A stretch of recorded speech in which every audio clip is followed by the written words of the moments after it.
Emakhosini, this is the power of healing with Utabi. Ungowekethelo. So I'm sitting here in and I came across a very interesting subject, polygamy.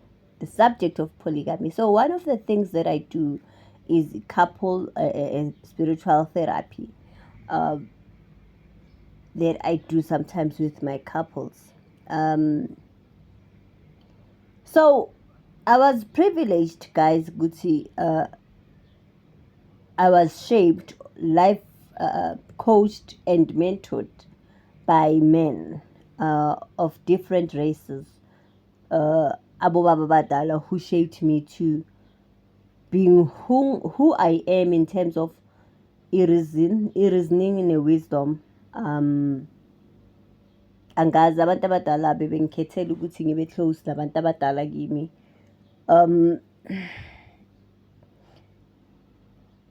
As mentors. Ne?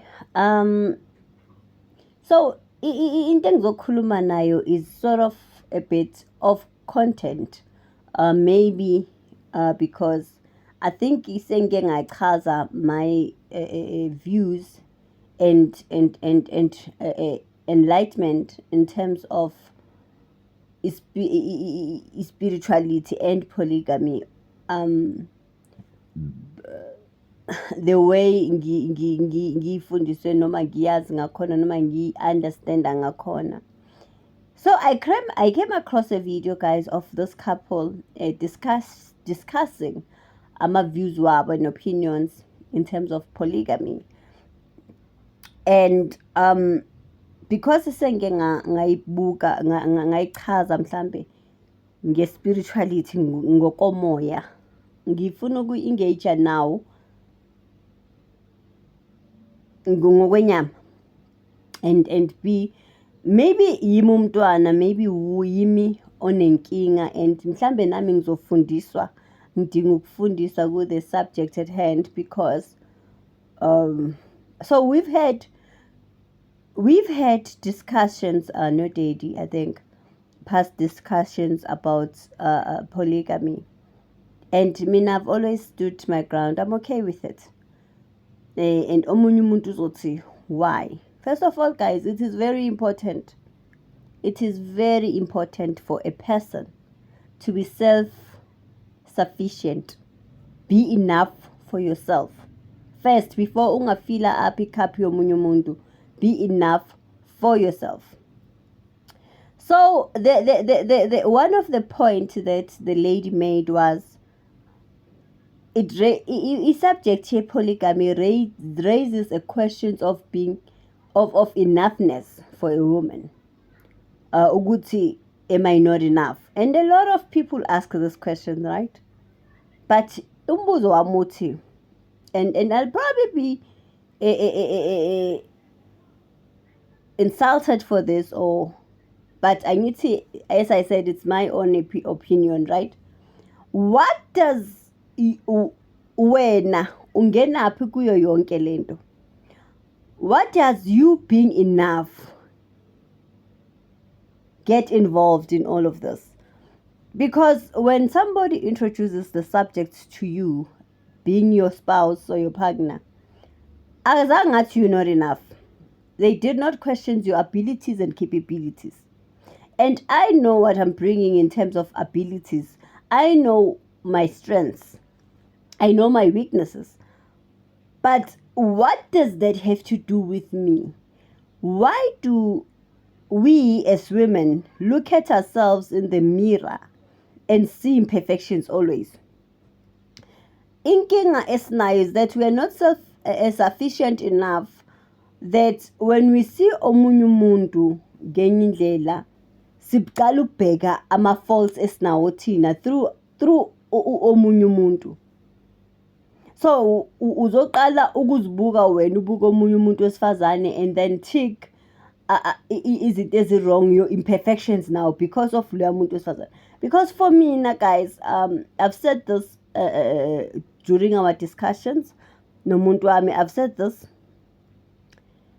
anginankinga nayo However, do me a favor yokuthi mawuyifaka kuleyo nto I don't want to know anything. I don't want details. Angifuni imgosi ukuthi so uphatheke kanjani ngapha ukuphethe kanjani u-actor kanjani u-actor kanjani ugqokana.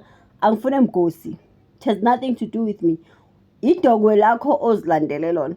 Because what women are not aware of is that emqondweni wemuntu osilisa, do you know ukuthi polygamy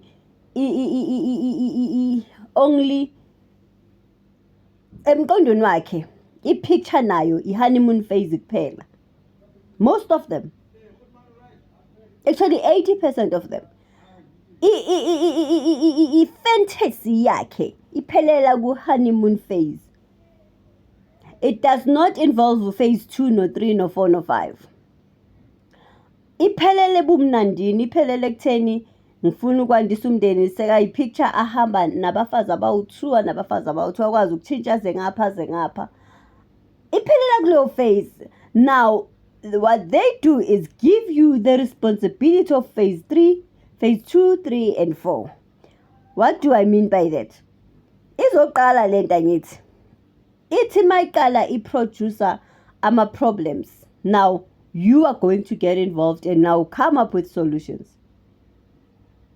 So what women don't master is that if into uyinikeze nge-silver platter, if umuntu ethi ngicabanga isithembu uthi go ahead, you've killed the excitement ye-fantasy because umnikeza lokho akudingayo akufunayo.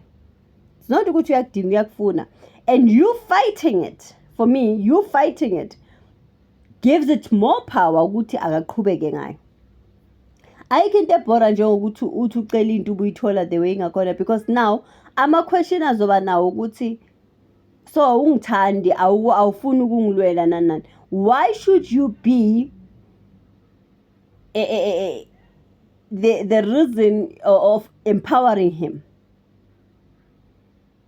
Because ipower uzoyifila ngokuthi wena ulwe. Why ifane kube irresponsibility yakho leyo? What does him as Landeli trouble have to do with you? Ungenaphi wena, ungenephi kule equation? What does it have to do with you? Why does it have to question mina into engiyo? Mina never said ngifuna umuntu ofuna isithembu lo. So why uzifake entweni? You get women getting depressed, guys, going through mental health and issues and stuff because of leyo nto leyo. Ungenephi ufakwephi wena kuyo?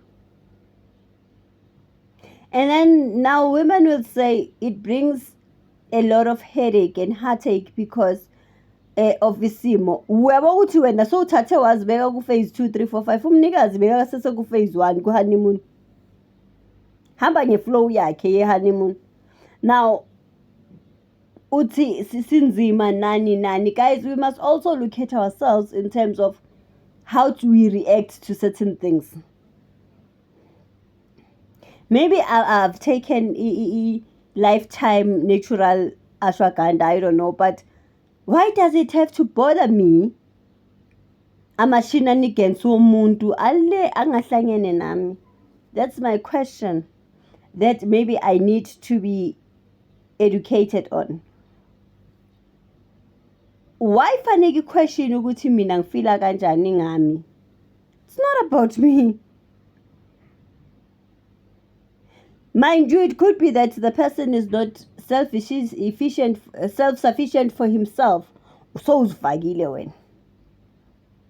Why uthatha inkinga zabantu uzenze zakho? Cause for me, it doesn't question the woman that I am. It doesn't question my values, my integrity. It has absolutely 0% to do with me, but rather more to do with his fantasy esemqondweni, because his fantasy is not really reality. It's not what's going to happen. If fantasy ama greener pastures, but believe me, azange anticipate ukuthi ngeke kube ne-rain, kuzoba ne-drought, and then ubutshani bungahlali bu-green. So that was my question ukuthi, and then you bring up point yokuthi why azosicela manje sesi-achieve a lot ngisuka naye phansi. He's what he is today because of me.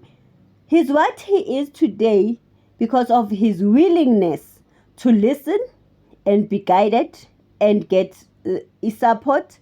You were with strong supporting system. That is why he is where he is. It's not you that you did anything, because if beke ngafuna ukufika lapho benyeka zange azaqale nokuqala.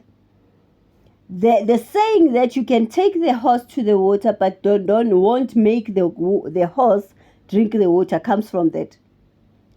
Umuntu wenza into because the willingness is there to do it, to achieve it, to see the bigger picture. But akusuwe. You wena udlale indima yokuba a strong support structure nokumbonisa. Bayingakho abantu ababonisiwe abatholile abantu aba-strong abama-strong support, but they failed the-assignment. Bayingakho because i-willingness ibingekho, the effort yokufika yok-achieve ibingafakwanga. So that is my question. Can we not manipulate ezinye izinto through material ukuthi ngamthola angasilutho sekawutho manje? Yes, you played a crucial part and we applaud you for that. But believe me, uyidlalile na indima ethize. I'm one person that doesn't like umuntu to act as a victim always. The victim mindset always, guys, iyababulala abantu abaningi. If somebody decides ukuthi ufuna ukuyifaka or ufuna i-plan yokucommit suicide, let him. Awuhlangene nawe lapho, because now uzozilandela i-stress ezingahlangene nawe. And that is my 2 cents. That's my opinion.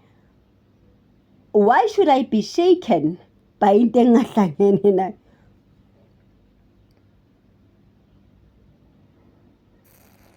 Maybe it's me. Maybe I'm weird in a way or wired differently, but angiboni guys ukuthi sekungazi uzi-question ukuthi enough or way.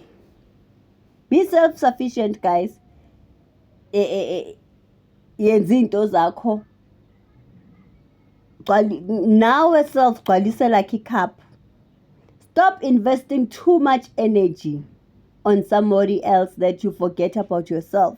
Stop compromising yourself too much because uzofela somehow.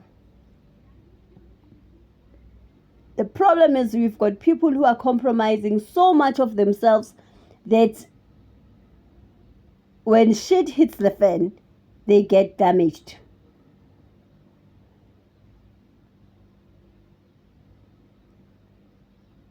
We've got people who do not leave a space of disappointment. And it hurts for everybody. I'm not saying I don't get hurt. It hurts, but it hurts up to a certain point. So, kodwa kuko konke engahetheka kuko, guys, I think polygamy is the least of my worries. I'm sorry. I think it's the least of my worries for me personally. Yabonga.